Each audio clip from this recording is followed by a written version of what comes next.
What's up guys, welcome to your 6th Java tutorial, and in this tutorial I'm going to be showing you a real quick way to get input from a user.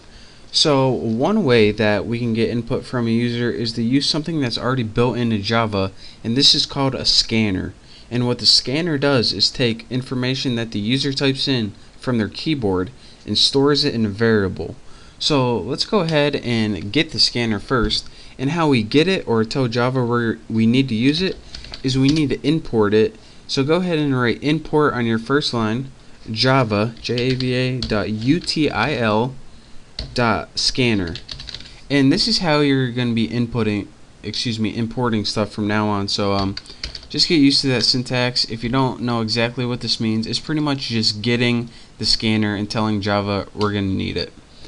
So of course in our class we need that public method again. So in our class body, go ahead and type public static void main, and in your arguments type string args with your square brackets.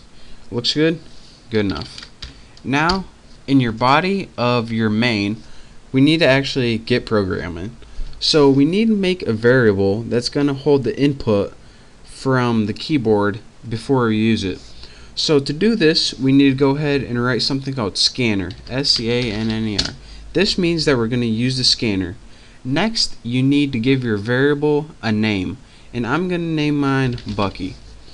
And then you need to set it equal to whatever they enter from the keyboard.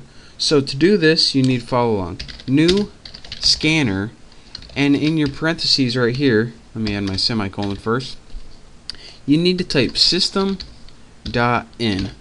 So here's what's going in right here, or excuse me, going on. We told Java we need to use the scanner, which is a way to get information from the keyboard. We have a variable, it's a scanning variable called Bucky, and the Bucky variable is equal to whatever information that's in the keyboard.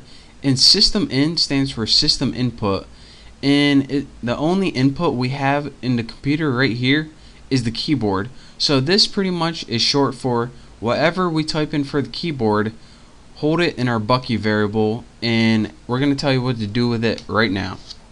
So now we have input, whatever that's going to be from the keyboard, and it's going to be stored in our Bucky variable.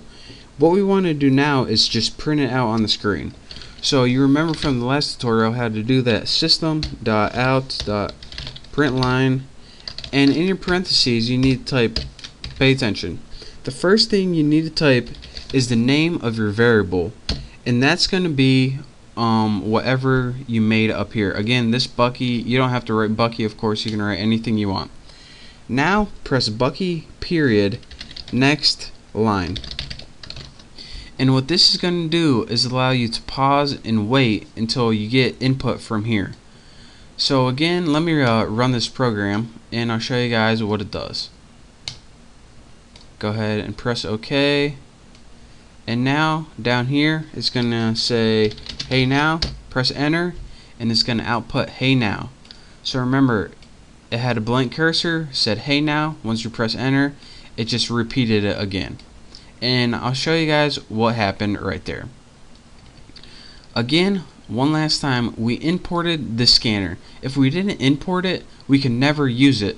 Since Java doesn't really like to just gather everything, it only uses the things it needs. It's very, I don't know, noble, I guess. It only takes what it needs. Very courageous program language. But anyways, what we did in our main function, these are the only two lines you really need to look for. We made a variable called Bucky, and it's a scanner variable.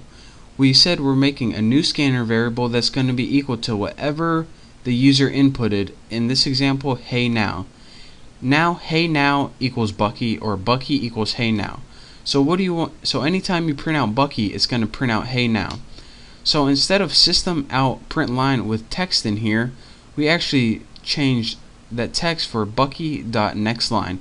And again, what that did is pretty much take that hey now variable and put it in here, and that's why it printed out hey now. So that's your quick tutorial on how to use the scanner to set it equal to variable, and then to use that variable to output on your screen using the println method. So that's your basics on how to gather input from the keyboard, and we're going to need this input to use in functions later on. Say we want to make a mortgage calculator or just a shopping cart. That's how we do that. So again, practice this. Just copy the source code as I do. Remember, you don't need to name your function Bucky. So go ahead and practice this, and thank you guys for watching. Hopefully you check out my next tutorial. Don't forget to subscribe to my channel, and thank you, and I'll see you next time.